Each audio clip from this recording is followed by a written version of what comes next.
तो सर आप हमें थोड़ा सा आइडिया दीजिए कि जब आप प्यूबरफोनिया का ट्रीटमेंट करवाते हो तो आप किस टाइप की एक्सरसाइज वगैरह मतलब किस चीज के थ्रू आप ये क्योर करवाते हो? तो अभी मैं उनको ये बताना चाहूँगा कि इस ट्रीटमेंट के दौरान में किसी भी तरीके का गले के साथ छेड़छाड़ नहीं किया जाता। गले के अंदर किसी भी तरीके का थ्रेड वगैरह बांधना या कोई चीज़ गले के अंदर डालना, इस तरीके का कोई मतलब इक्विपमेंट इसमें काम में नहीं लिया जाता है। नमस्कार दोस्तों, आज हम डिस्कस करने जा रहे हैं वॉइस डिसऑर्डर पर जिसका नाम है प्यूबरफोनिया, जिसके बारे में बहुत कम लोग जानते हैं। आज हमारे साथ जुड़े हैं ASLP मुनेश कुमार, जिनके साथ हम प्यूबरफोनिया के बारे में डिस्कस करेंगे। तो सर आप हमें बताइए प्यूबरफोनिया क्या है? तो फ्रेंड्स, काफ़ी अच्छा क्वेश्चन इन्होंने किया है कि प्यूबरफोनिया क्या होता है। नॉर्मली जब हम बच्चों में देखते हैं तो प्यूबरफोनिया एक तरीके का वॉइस डिसऑर्डर है, जिसके दौरान क्या होता है कि बच्चा अपनी जो बचपन की जो आवाज़ है उसी को कैरी ऑन किए हुए रहता है। जब उसमें आवाज़ में चेंजेस आने चाहिए तो उस टाइम पे वो आवाज़ को चेंज नहीं कर पाता है, या फिर किसी कारणवश उसमें चेंजेस हो नहीं पाते हैं और उनकी आवाज़ काफ़ी ज़्यादा हाई पिच बनी हुई रहती है और सुनने में ऐसा प्रतीत होता है जैसे कि मतलब कोई लड़की बोल रही हो या फिर बहुत ज़्यादा चाइल्डिश आवाज़ उनमें प्रतीत होती है। तो उसको नॉर्मली है वो प्यूबरफोनिया हम कहते हैं। और उसका जब आवाज़ का डायग्नोसिस करवाते हैं या फिर हम खुद डायग्नोसिस करते हैं उस आवाज़ को, तो उसमें हम प्यूबरफोनिया एग्जामिनेशन में लिखते हैं।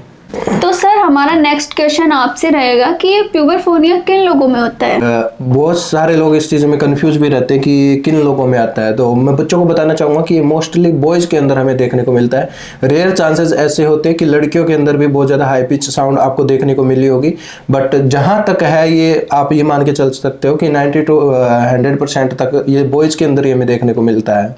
बॉयज़ के अंदर काफ़ी ज़्यादा हाई पिच साउंड होती है और जहाँ तक हमने केसेस देखे हैं मोस्टली केसेस है वो बॉयज़ के अंदर हमें देखने को मिलते हैं।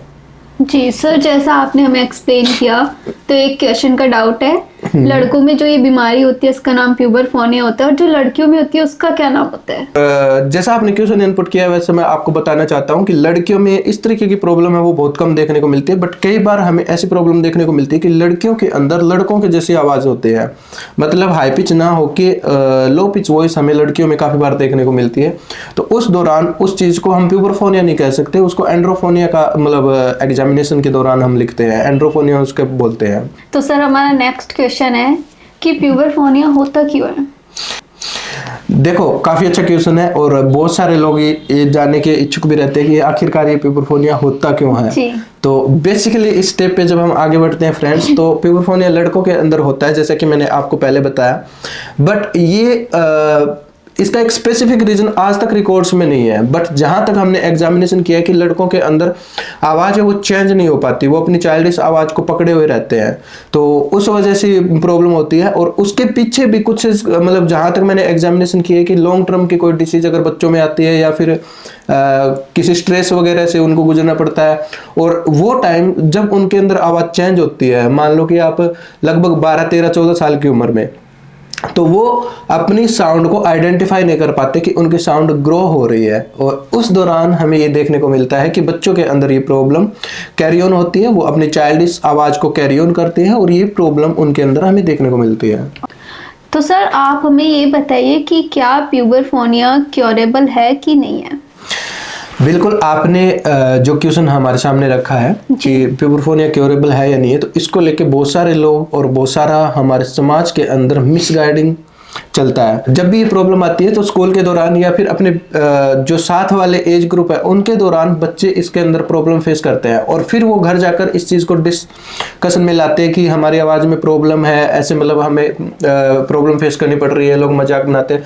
तो वहाँ पे मिसगाइड किया जाता है उनको कि ये आवाज़ भगवान का दिया हुआ है तुम्हें, इसका कोई ट्रीटमेंट नहीं है, ठीक है, इसका किसी भी तरीके का कोई इलाज नहीं हो सकता है, लाइफ टाइम तुम इसी को कैरी ऑन करोगे, ये कभी बदल नहीं सकता। इस तरीके की मिसगाइड है वो समाज के अंदर आज भी हमारे उपलब्ध है और लोग बच्चों को मिसगाइड भी करते हैं इन टॉपिक पे ऊपर।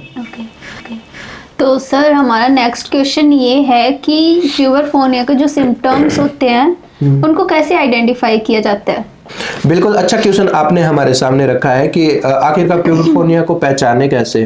तो इस दौरान क्या होता है, हमने जहां तक बच्चों के एग्जामिनेशन किए हैं, बच्चों से हमने पूछा है कि उनको कैसे आइडेंटिफाई हुआ कि आपके अंदर प्यूबरफोनिया है, तो बच्चे हमें बताते हैं कि सर हमें लोग मतलब मैडम बोल के चिढ़ाते हैं या फिर लड़की उनको बोलते हैं आवाज़ को सुनकर, तो वहाँ पे ये आइडेंटिफाई हो जाता है। और कई बार ऐसा होता है कि आजकल कॉल्स वगैरह पे जब फ़ोन करते हैं किसी को तो उनको लोग मैडम जजमेंट देते हैं, तो उस दौरान भी उनको आइडेंटिफाई होता है कि हाँ हमें हो सकता है कि प्यूबरफोनिया की प्रॉब्लम हो।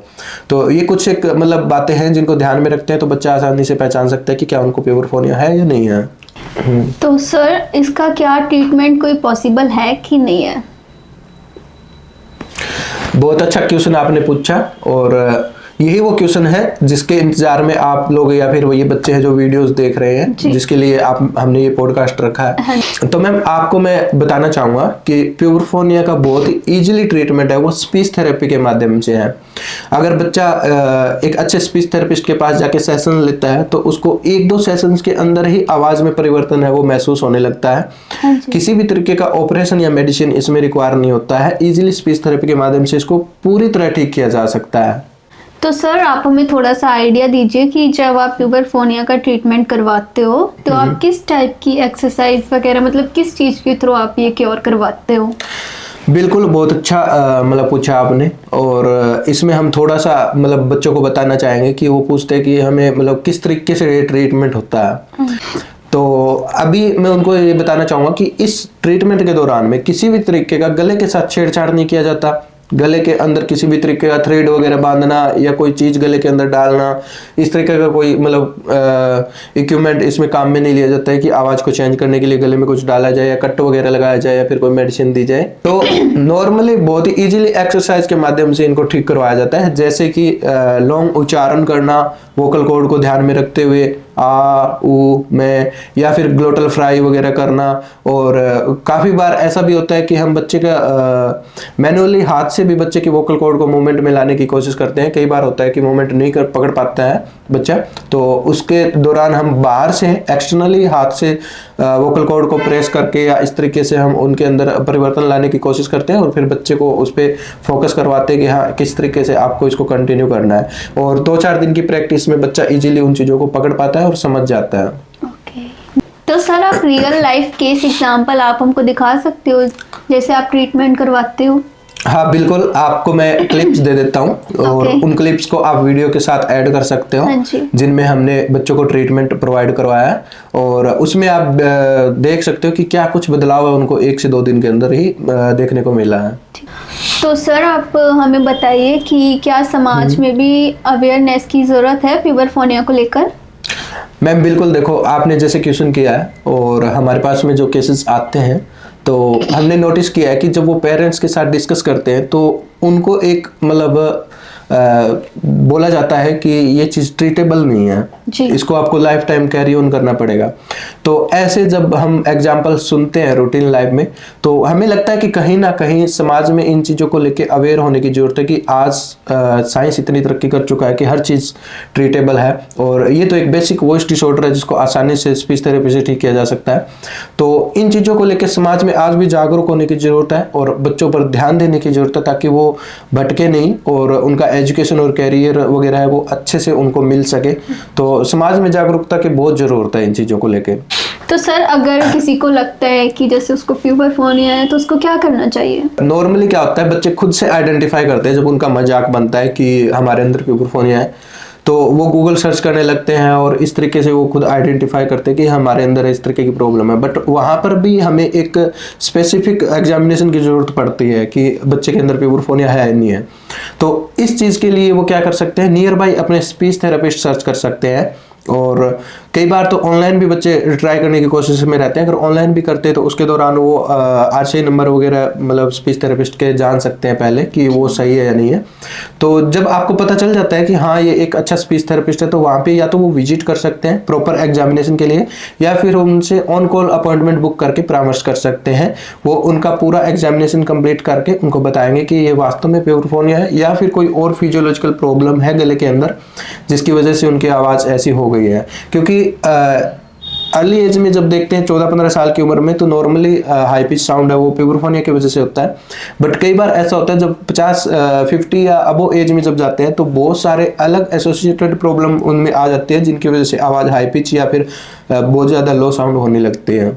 तो प्रॉपर एग्जामिनेशन इसमें बहुत ज़रूरी है। तो दोस्तों ये था हमारा आज का पॉडकास्ट प्यूबरफोनिया। अगर आपको हमारा पॉडकास्ट ये इन्फॉर्मेटिव लगा हो तो इसको आगे शेयर ज़रूर करिएगा, ताकि और लोगों को भी इस बारे में जानकारी मिल सके और सही गाइडेंस से ये बिल्कुल क्योर हो सकता है। अगर आपका कोई भी क्वेश्चन है तो आपको कमेंट करिए, नेक्स्ट पॉडकास्ट में हम आपको उनका रिप्लाई ज़रूर करेंगे। Thank you.